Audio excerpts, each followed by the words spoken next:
Brian and Kenzie in the morning. And Chicago's alternative all day. Q101. Brian and Kenzie on Q101. So stoked to have Dane Cook join the show, playing the Chicago Theater tonight with Q101. And there are a few tickets still available, so go get them and grab them to see Dane Cook. Dane, welcome to the show. It is such a joy to have you on. I am so excited. Chicago Theater, one of my top 3 theaters I've ever played. I can't wait to be back.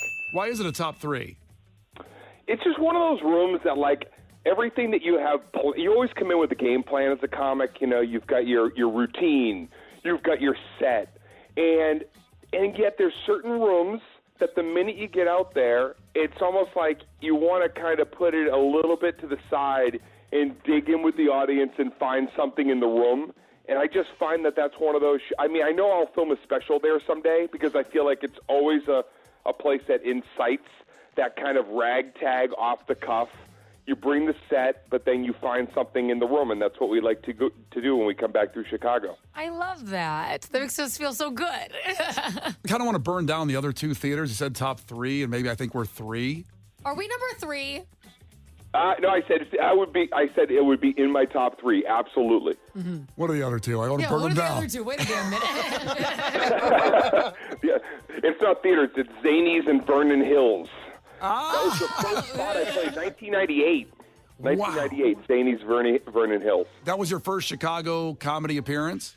First time Chicago gave me the warm embrace. And I remember being in the Vernon Hills area, and at the time I couldn't even afford to stay near the gig, so I basically was in Michigan. I was like, it was the longest commute ever. I love that. If someone told you Michigan City and you'll go north, New Buffalo, it's really close to Vernon Hills. God, that's amazing. Well, Dane, happy anniversary, by the way. I think you just came up on a year married, right? 1 year married, and of course, people are wanting to know, like, how much of it makes it into the new routine. Of course, when you get married, I was just talking to a bunch of my comedy buddies the other day, all of us married, and everybody has their little marriage chunk, you call it, of like material. Mm-hmm. And this guy's material might be about the hardships, and this guy's material might be about the funny fights. And one of them was like, what's changed in your life, and what are you talking about on stage? And I was like, well, when you marry the person you love, their racism becomes your racism. Okay.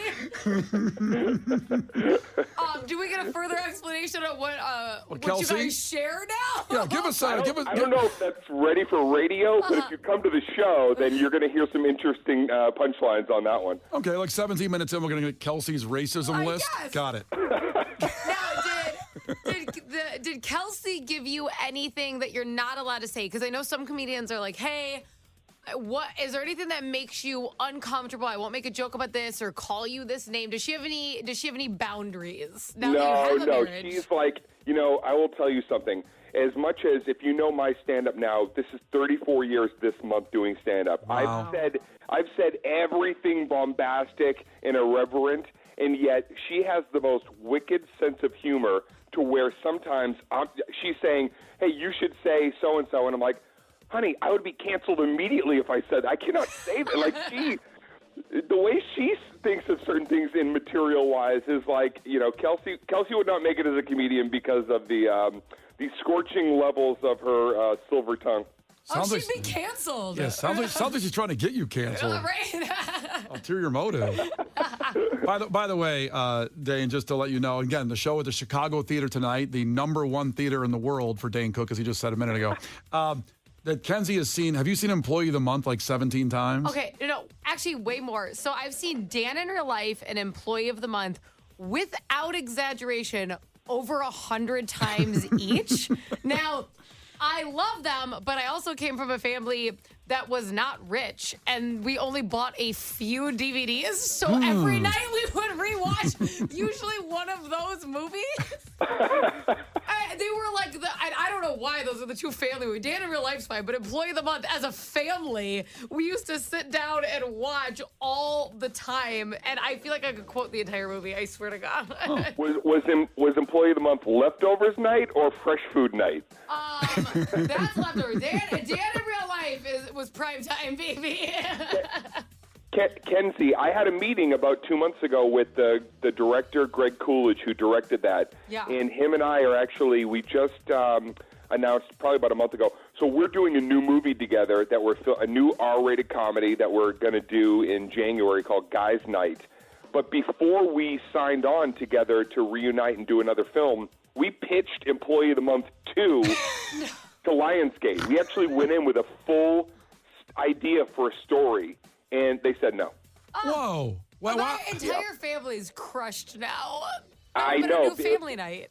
You know what? Next time I'm in studio, I will tell you what happens to my character, Zach, and everybody else, because we have a whole script of a sequel that unfortunately we're not going to make, but I could give you the inside scoop as to what happens to my character. So wait, next time, okay, you come in, we'll do a table read of the movie that didn't exist.